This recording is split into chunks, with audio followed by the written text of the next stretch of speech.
Olá, sou Fábio Fresati e estou aqui para falar sobre o livro Orçamento Empresarial, Planejamento e Controle Gerencial, editado pela editora Atlas. Esse livro, ele trata de alguns temas extremamente relevantes para o professor de vários cursos de administração, economia, contabilidade, engenharia de produção e é um subsídio bastante importante para o Brasil atualmente. O Brasil está crescendo bastante e crescer em termos de mercado, novos produtos, expandindo as suas oportunidades, passa predominantemente pela capacidade de gestão. E gestão é algo que você começa a ensinar nos bancos escolares e continua na vida prática dos alunos. Portanto, nós estamos falando de um tema que é muito oportuno, que é muito relevante no âmbito educacional brasileiro. Importante para o aluno do curso de graduação, importante para o aluno de especialização em MBA, importante também para o executivo. E eu gostaria de falar um pouquinho sobre a maneira como esse livro foi concebido. Ele pode ser usado nos vários cursos, ele pode ser usado nos vários tipos de programas de especialização em MBA, e o importante no ajuste é propriamente a dosagem entre teoria e prática. A dosagem de conceitos que ele propõe e, ao mesmo tempo, a parte prática, que são os casos e as simulações que são oferecidas. Em relação à estrutura, o livro tem 7 capítulos. E, além desses 7 capítulos, mais 2 anexos, um referente aos casos e outro referentes às simulações, às etapas de simulação de um orçamento. O primeiro capítulo diz respeito à ideia de planejamento. Planejamento não é uma coisa natural na vida das empresas. Então, ele precisa, de alguma forma, ser pensado. Ou seja, eu preciso planejar o planejamento. O segundo capítulo fala sobre planejamento estratégico. Um dos grandes problemas que nós temos, não só no Brasil, no mundo, é que o orçamento deve aparecer na empresa para implementar as decisões estratégicas. Então, um capítulo que possa trazer esse subsídio sobre esse tema é fundamental. É o capítulo 2.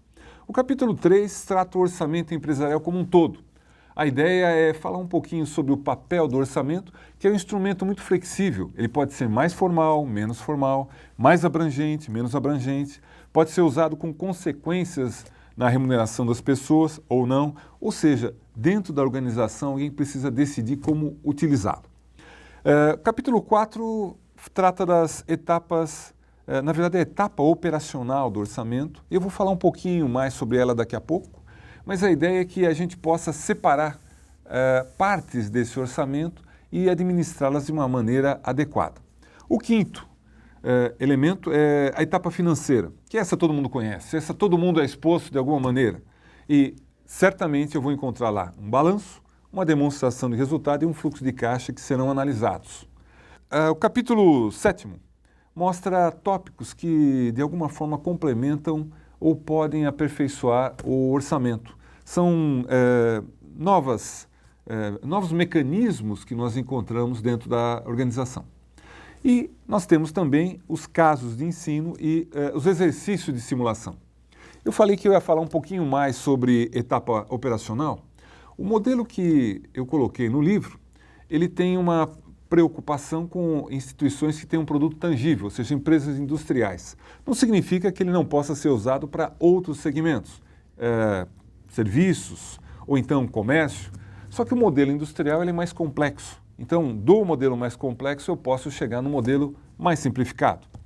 Então, o capítulo 4 ele trata da etapa operacional, que é o plano de marketing, o plano de produção, suprimentos e estocagem, o plano de investimentos nos ativos de longo prazo e o plano de recursos humanos. A pretensão do livro é mostrar que essas etapas de montagem do orçamento têm uma aderência muito forte com o planejamento estratégico, demandam informações preliminares decididas no planejamento estratégico. E aí, como consequência dessa etapa operacional, nós temos a etapa financeira, que, como eu disse anteriormente, essa todo mundo conhece. Se apura o lucro, se apura o caixa, indicadores são, de alguma forma, estruturados e a organização avalia se ela, de alguma forma, se torna mais rentável, menos rentável e sustentável no longo prazo. Essa é a pretensão. Em termos de recursos, esse livro ele tem uma série de mecanismos proporcionados na verdade, a partir do site da Atlas, que você pode ter uma sugestão de programa, isso te organiza dentro de um curso, na dosagem dos elementos, na disponibilidade de tempo que você tenha com relação aos alunos. Uma turma matutina é diferente de uma turma do noturno. A maneira como você quer colocar a dinâmica do curso a partir desse programa, eu tenho a impressão que eu posso ajudar a sua vida, ela pode ficar mais fácil utilizando esse material. Os slides, slide é uma coisa pessoal, né? Cada professor gosta de montar o seu. Mas aqui eu tenho uma sugestão também de slide por cada uma dessas etapas. E a preocupação é que você tenha uma lógica e faça adaptação em função da sua lógica. A terceira são os casos. Eu posso usar casos, predominantemente eu utilizo em cursos de especialização em MBA, mas eventualmente eu posso mesclar numa turma de graduação alguns casos com o exercício de simulação. E daqui a pouco eu vou detalhar um pouquinho mais. E a simulação é na verdade, a utilização de uma planilha em que você vai percorrendo as etapas para perceber as dificuldades e as possibilidades e o potencial de análise que você tem a partir de um exemplo bastante simples, bastante simplificado da realidade. Com relação aos casos, eu considero que é uma oportunidade interessante. Na verdade, eu utilizei o modelo de Harvard, mas dentro de casos muito enxutos, pequenos, simples. E cada caso tem uma estrutura, tem um resumo, ele tem o caso propriamente dito, um roteiro de solução para facilitar a tua vida e para que você possa, de alguma maneira, uniformizar a utilização junto aos alunos. Questões de estímulo à reflexão, são questões que de alguma forma trazem uma certa orientação.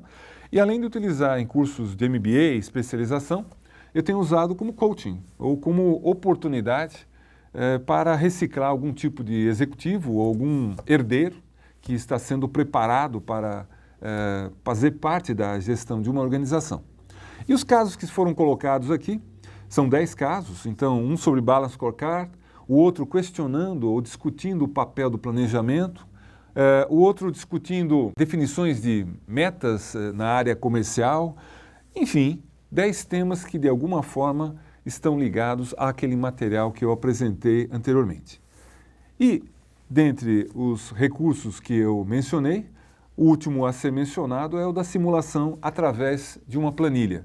E é interessante porque ele pode ser usado na graduação, ele pode ser usado eventualmente em algum tipo de curso de especialização que quer proporcionar uma experiência prática, isso é bastante importante, mas eu já usei isso inclusive dentro de um ambiente de uma empresa para aproximar diretores, para que eles sentissem dificuldades em relação à coordenação de um processo tão intenso como o processo de planejamento de uma organização.